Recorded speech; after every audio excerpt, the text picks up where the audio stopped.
बाबा, हं? आज येताना बासुंदी घेऊन या ना. अगं, कालच आपण आईचा वाढदिवस होता म्हणून आणली होती ना. ऐकलं? हं. गोकुळची बासुंदी पुन्हा खावीशी वाटतेय. खरं सांगू, मलाही खावीशी वाटतीये. पुन्हा पुन्हा खावीशी वाटणारी गोकुळ बासुंदी. आत्तापर्यंत इतकी रक्कम ही श्री अंबाबाई चरणी अर्पण. व्यवस्थापक महादेव दिंडे.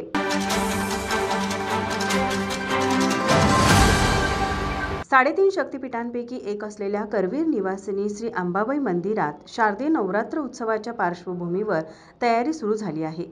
मंदिर परिसराची स्वच्छता मोहीम आजपासून सुरू करण्यात आली आहे.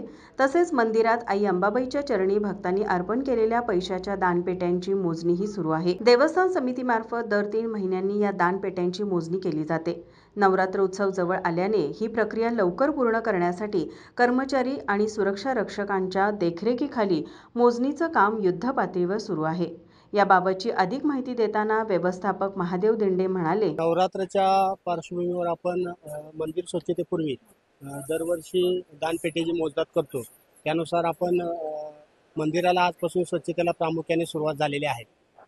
त्या अनुषंगाने आपण सोमवारपासून मंदिरातील एकूण 10 दानपेटीची मोजदाद सुरुवात करण्यात आलेली आहे. कालपर्यंत एकूण 9 दानपेटीची मोजदाद पूर्ण झालेली आहे. त्यामधून आपल्याला सर्वसाधारण श्रीचरणी 1.5 कोटी रुपयेचं दान प्राप्त झालेलं आहे. 10व्या दानपेटीचा आज दुपारपर्यंत मोजदाद पूर्ण होऊन आपल्याला त्याचा निश्चित आकडा प्राप्त होऊ शकेल. माझा महाराष्ट्र न्यूजसाठी कॅमेरामन नाज अत्तारसह साक्षी दळवी, कोल्हापूर.